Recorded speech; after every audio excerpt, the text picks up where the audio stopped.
Assalamualaikum warahmatullahi wabarakatuh. Waalaikumsalam warahmatullahi wabarakatuh.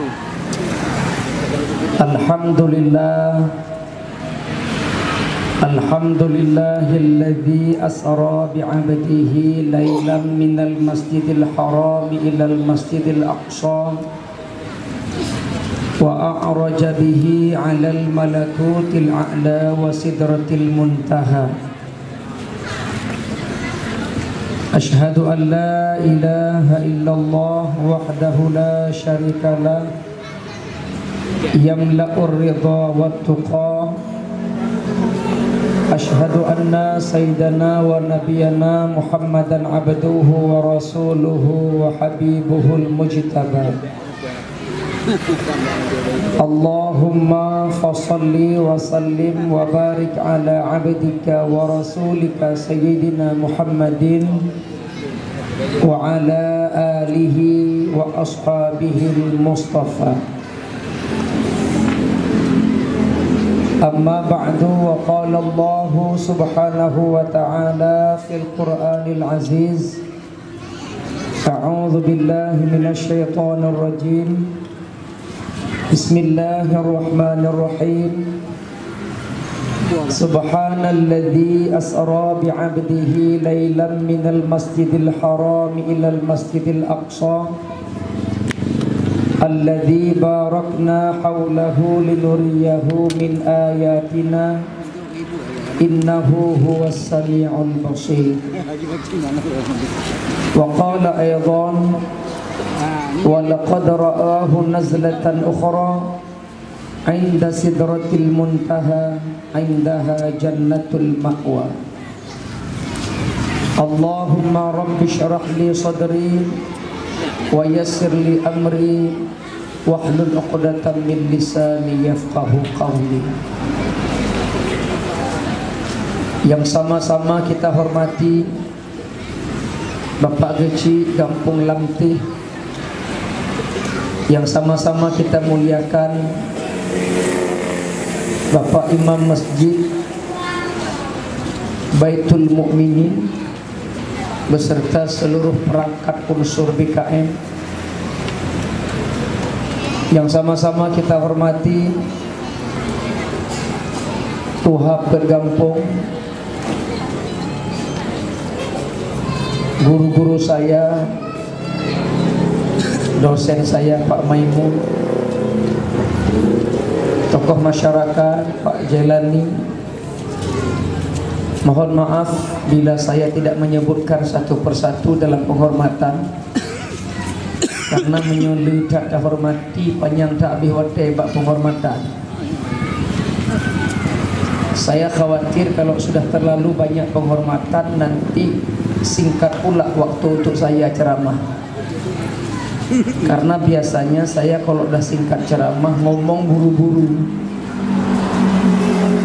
Kalau sudah buru-buru ngomong kadang-kadang tak ada konsentrasi.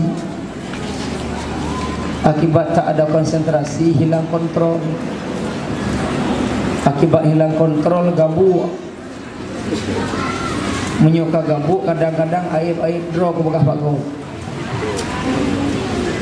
Kita kalau ngomong cepat aib terungkap, kadang tak sadar tiba-tiba aib sendiri sudah terbongkar sama orang. Makanya Bapak Ibu kalau ngomong hati-hati, bahasa disusun sistematif, persuasif. Kadang-kadang kalau cepat ngomong aib terbuka, Pak. Contoh ada seorang istri berkata sama suaminya, "Papa, sebelum berangkat kerja makan dululah." Apa kata suaminya? "Enggak usah, di kantor ada." Kata istrinya lagi, "Papa, kalaupun enggak makan, minum secangkir teh pun juga boleh." Apa jawab istrinya? Apa jawab suaminya? "Enggak usah, di kantor ada." Apa kata istrinya lagi? "Suamiku, ayah, papa, sebelum berangkat kantor kecup kening mama dulu lah. Apa kata suaminya? Nggak usah.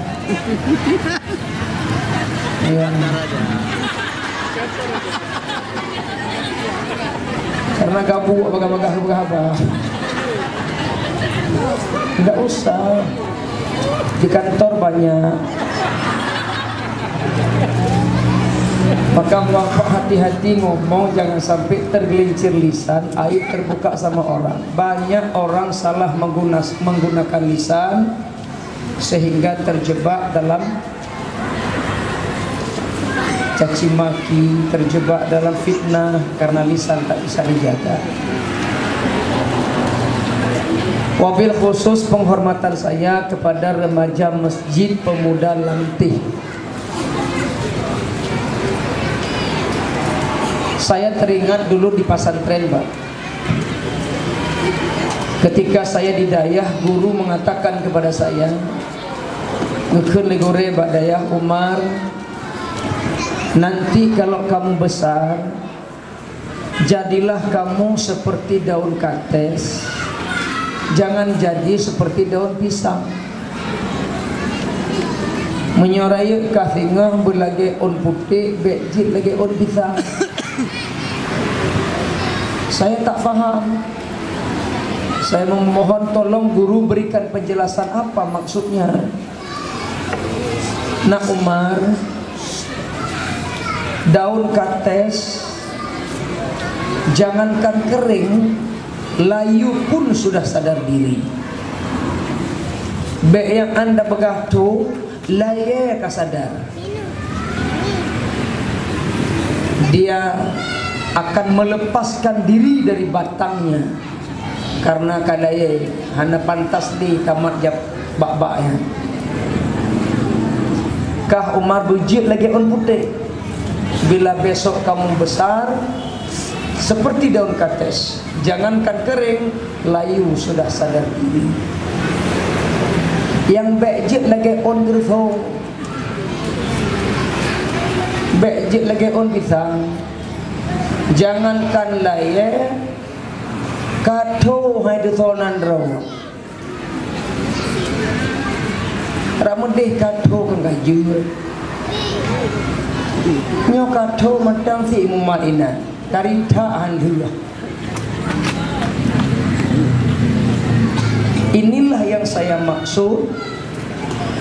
Lamte very is the best. Artinya memberikan kesempatan kepada anak muda untuk berkarya. Orang tua sebagai penasehat membimbing yang kerja anak muda, berikan kepercayaan kepada anak muda. Di satu kampung kadangkala anak muda bukan tak mau, Pak. Di satu kampung anak muda berkehendak ingin berkarya, berkehendak ingin berbuat, bukan mereka tak mau, tapi orang tua yang tak memberikan kesempatan. Lamte inilah yang paling baik. Anak muda yang bekerja, kita sebagai orang tua memberikan nasihat, bimbingan dan arahan. Dan seluruh Bapak Ibu warga Lamte, Umi dan Ayah yang sudah berhadir di tempat yang berbahagia ini dalam rangka kita memperingati Isra dan Mi'raj Nabi besar Muhammad sallallahu alaihi wasallam. Saya mohon maaf, di hadapan saya adalah guru-guru saya semua.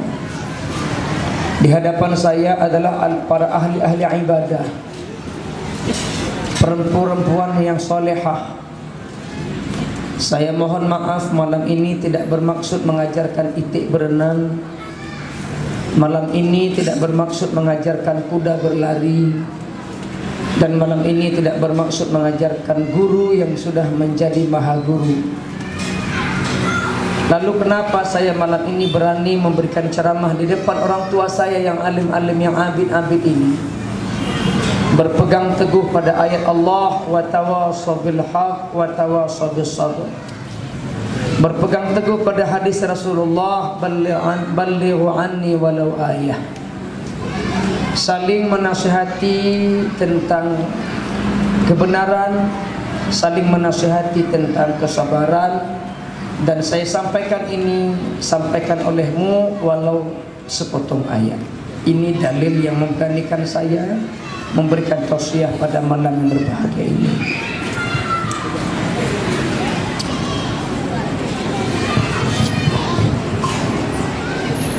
Hadirin wal hadirat yang dimuliakan Allah, marilah senantiasa kita bersyukur kepada Allah. Sampai dengan malam ini Allah masih sayang kepada kita. Allah berikan kita iman, Allah berikan kita umur yang berkah, sehingga sisa-sisa usia masih dapat kita pergunakan di jalan Allah. Salah satunya adalah duduk dalam majlis ilmu, duduk dalam majlis iman, sebagaimana malam ini yang kita rasakan. Bersyukur tidak cukup dengan sekedar bahasa lip service. Bersyukur dituntut oleh kita untuk dalam bentuk amal, takwa. Pada suatu hari Aisyah, pada suatu malam Aisyah radhiyallahu anha meraba suaminya tidak di samping. Ibu, pada masa Rasul tidak ada lampu pada masa Nabi nggak ada lampu remang-remang. Kalau sudah matikan api panyut cilat, ya gelap. Sehingga Aisyah radhiyallahu anha meraba suami tak di samping. Kalau kita nggak perlu raba, Bu, karena ada lampu tidur, langsung tengok sebelah kiri, nampak wajah suami di bibirnya ngeces, ngiler. Bak bantai pahala Pulau Sumatera tu. Bantai cuma bantai menghibai bagian saya. Tapi Nabi dan Aisyah radhiyallahu anha gepu mati panyat ya mati gelap. Tengah malam jam 3 raba suami tak di samping. Bangun cari suami. Karena Aisyah itu istri pencemburu. Nabi selalu kadang-kala menyebut-nyebut nama Khadijah.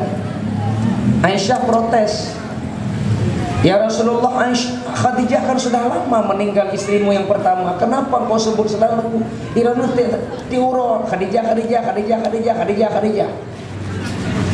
Saya apa kurang? Cemburu. Sehingga tengah malam meraba suami tak di samping karena cemburu. Mana suamiku? Jangan-jangan ke rumah Ramlah. Ibu ada kayak gitu, berapa suami tak ada jam 3 malam. Bahkan mau aja terserah urutan lu. Diraba suami tak di samping, turun dari tempat tidur, cari suami lagi melangkah, tersenggol kaki Nabi sedang sujud. Karena nggak nampak, bukan sengaja disepak, tersenggol kaki Nabi dengan kaki Aisyah. Astagfirullahaladzim ya Rasulullah. Selesai sholat ditanya, ya Rasulullah, kenapa engkau gak istirahat? Bukankah Allah telah menjanjikan kepadamu ampunan dan syurga? Kenapa engkau gak istirahat? Besok engkau banyak tugas, besok engkau menyampaikan dakwah, besok engkau menyampaikan ayat-ayat Allah kepada umatmu. Kenapa gak istirahat? Jawab Rasulullah, afala akunu abdan syakura. Apakah tidak boleh saya menjadi hamba yang pandai bersyukur?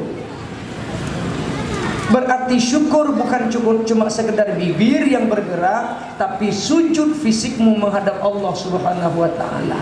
Maka Nabi taubatan nasuha 70 kali 24 jam. Padahal Nabi tak ada dosa maksum, tapi taubat penyesalan dosa tiurati malam waktu kujim 70 ke.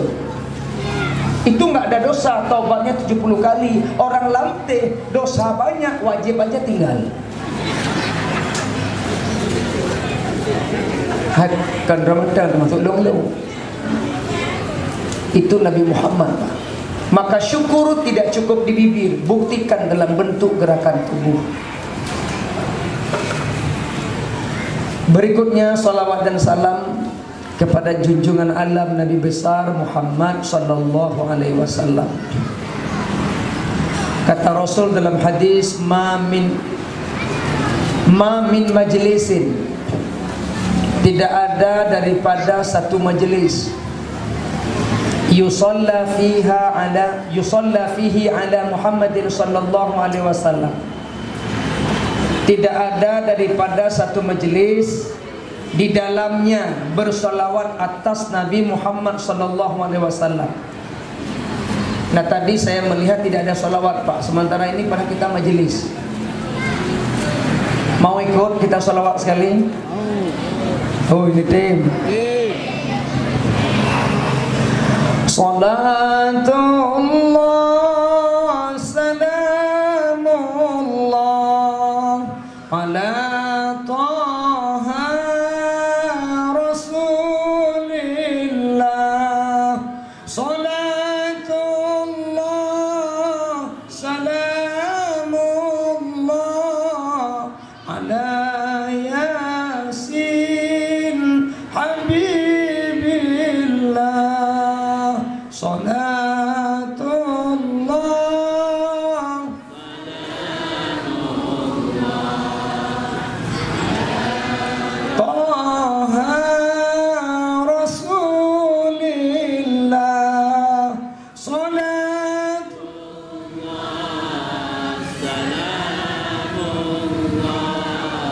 Ala Yasin Habibillah. Sudah bersalawat kita. Ma min majlisin, tidak ada daripada satu majlis yusalla fihi ala Muhammadin sallallahu alaihi wasallam, bersalawat di dalamnya atas Nabi Muhammad sallallahu alaihi wasallam, illa qamat minhu, kecuali bangkit daripadanya raihatun thayyibatun, aroma semerbak wangi, hatta tablugha ananas samai, sehingga sampai ke ruang angkasa, sampai ke langit. Fataqulul malaikatu, maka berkata malaikat yang ada di langit, hadhihi raihatu majlisin sulliya fihi ala Muhammadin sallallahu alaihi wasallam. Wangi naik ke angkasa, dicium oleh malaikat. Berkata malaikat, ini adalah wangi yang di dunia ada majelis yang berselawat atas Nabi Muhammad sallallahu alaihi wasallam. Maka kenapa kita ahlu sunnah wal jamaah, kalau selesai sholat isya, selesai sholat maghrib, intinya selesai sholat berjamaah, kita tutup dengan baca sholawat, supaya majelis sholat berjamaah naik ke langit bau wangi, dicium oleh malaikat. Berkata malaikat, di negeri, di dunia ada majelis yang membaca sholawat atas Nabi Muhammad sallallahu alaihi wasallam. Maka saya di Kampung Atek Pahlawan, Bapak Ibu, kalau ada menerima rombongan lintu baru atau dara baru mengantar pengantin ke kampung saya, menyona lun nyalung sambut na selawut, lun pakat madum rombongan baca selawut. Bahkan karena rame-rame majelis walimatul urus, supaya wangi di mata malaikat tatkala majelis ini membaca salawat. Maka menyonai tak pengantin kampung dong, na ikut yang dong kun. Baik nak iem takik tak kulung tu dia tiro aku. Cuma nanti yang Tengku Umar menyoyak ingkat darah baru kerame urinang. Man ejik urinang membaca selawat yang ingkat darah baru. Jut. Kau pegahan jut. Tapi yang nak pegah, yang pegah Tengku surinang aurat. Baik salah kedua. Aurat kalau berdayu-dayu. Suara perempuan aurat kalau merayu-rayu. Mentel itu yang aurat. Contoh mak watai telepon di uragam nesut mentel gede. Assalamualaikum bu. Waalaikumsalam. Is abang ni muntah kulihat. Yang lagi nyantuh yang gekun harun menggoda. Ba artis dong, contoh Nanduri, Syahrini Nanduri. Oh, Syahrini Nanduri. Awak tibre. Syahrini kan ada kata-kata di luar negeri, maju mundur cantik, maju mundur cantik, cantik maju mundur, yang lagi nyantuh yang ikut haru. Maka silahkan berselawat, perbanyaklah baca selawat supaya bewangi truk kedih wangkasa. Ayah dan ibu yang berbahagia yang dipermuliakan, malamnya getanya tak peringati Isra dan Mi'raj. Nyo sebut doji getanya kait namang bulan Sya'ban. Tak kait pada huruf dua boleh. Kait namang bulan Sya'ban. Sering-sering kita baca doa Allahumma barik lana fi Rajab wa Sya'ban wa ballighna Ramadan. Ini doa berdasarkan hadis Baihaqi. Menyu hadis daripada Ahmad, baca beda baca Allahumma barik lana fi Rajab wa Sya'ban wa barik lana fi Ramadan. Beda sedikit tapi tujuannya sama. Tamlake doa ba Allah berberkati bulan Rajab dan bulan Sya'ban dan bersampo butruk katanya mandum bak bulan suci Ramadan hanat kitle insyaallah bak tanggal 6 bulan 5 1 Ramadan tanggal 5 bulan 5 awal kita tarawih, malam pertama tarawih. Semoga Allah memberikan kita sehat walafiat, bisa kita nikmati syahdunya Ramadan 1440 Hijriah. Malamnya tak awali dile sebelum tu Ramadan tu kita bicarakan sedikit tentang Isra Mi'raj. Pak kecil kagak singgung muno. Isra Mi'rajnya adalah satu peristiwa yang sangat spektakuler.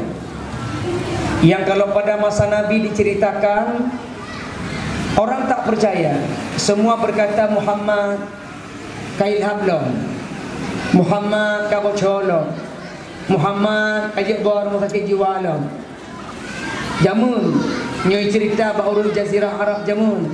Kenapa ilmu mereka tak terjangkau dengan peristiwa Isra dan Mi'raj?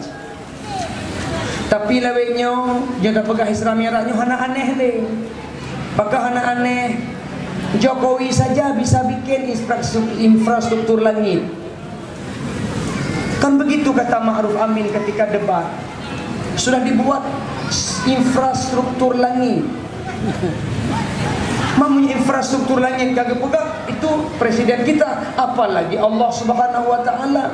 Gampang-gampang saja membawa hambanya dari Masjidil Haram ke Masjidil Aqsa sampai ke Sidratul Muntaha. Kalau zaman sekarang diceritakan nggak aneh, kenapa ada perbandingan? Tapi kalau pada masa dulu diceritakan aneh, ditertawakan.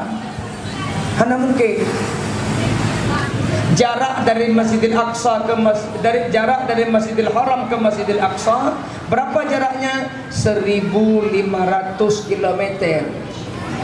Menyutajak ngedapa abih wate 40 hurau. 40 hari sampai ke sana. Coba bapak ibu pergi ke Medan jalan kaki dari Banda Aceh ke Medan. BE motor, BE Honda, BE pesawat, jangan apa. Insya Allah Trobirun meninggal, Pak. Bayangkan Masjidil Haram ke Masjidil Aqsa 1.500 km. Berangkat malam, pulang pagi. Kita cerita sama orang dulu, masuk akal? Tidak. Awalnya pastikan Muhammad Majnun, Muhammad Majnun, Muhammad Majnun. Kumau. Bapak ibu yang berbahagia, maka peristiwa Isra Mi'raj ini peristiwa yang sangat-sangat spektakuler, yang dilihat dengan kacamata iman, tak bisa dilihat dengan kacamata kepala. Banyak ucapan kita, apa mungkin, apa mungkin, apa mungkin. Jangan tanyakan apa mungkin, jawab saja dengan innama amruhu idza arada syai'an ayyaqula lahu. Menan jauh baju. Baik ni pegang, mungkin, mungkin. Baik ni mungkin ngeron. Punya Allah bisa jadi maka jadilah ia. Aneh-aneh. Baiklah. Baik dah bergaji nyan kapai PLN idu kedai hubungai belangcut menyotanya tak kalian kapai nyan langsung berkata iya. Kenapa? Kita merasakan keajaiban. nanti 20 tahun yang akan datang, anak kita besar yang tidak tahu apa itu tsunami, ya kalian kapaya pong yang tak pegah dari ide laut iba kena ijauh dewanya. Mungkin. Kiah udah mah, kiah mati. Panena yang kepengut. 20 tahun yang akan datang mereka berkata, mungkin. Sekarang masih percaya, kenapa kita masih hidup? Ada fakta sejarah. Kun fayakun. Cukup kita berkata, jadi maka jadilah ia. Bapak Ibu yang saya muliakan, depan dia terbaki. Maka dia dekat mahnya garo-garo, cuma itu doh.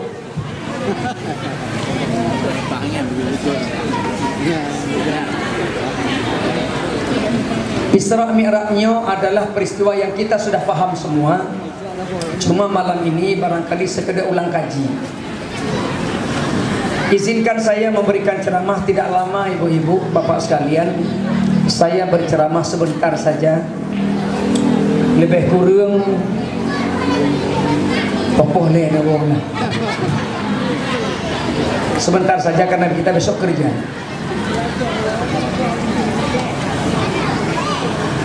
Saya malam ini berbicara 3 saja, dengan judul 3 sebab Isra dan Mi'raj terjadi.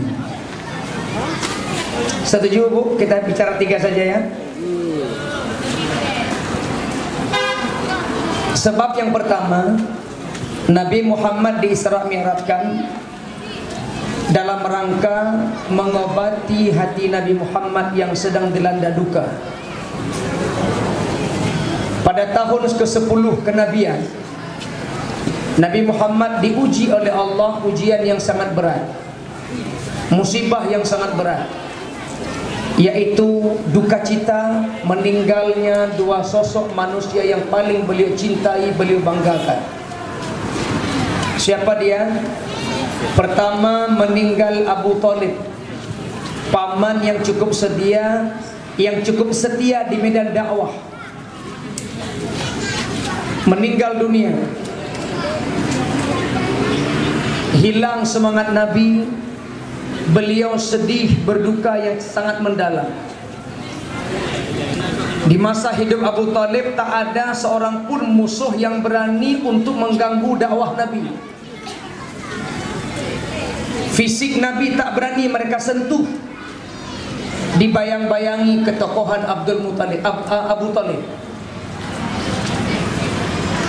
Dan ketika Abu Thalib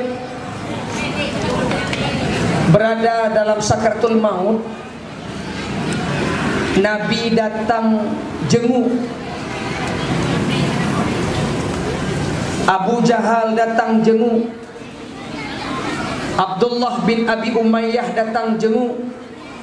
Di sebelah kiri ada Abu Jahal bersama Abdullah bin Abi Umayyah. Di sebelah kanan ada Rasulullah mengantarkan kalimat thayyibah di telinga Abu Thalib. Paman, baca paman, la ilaha illallah. Paman, baca paman, la ilaha illallah. Abu Jahal sebelah kiri diganggu. Paman, Abu Thalib, baik baca. Baik dengar nama ayah.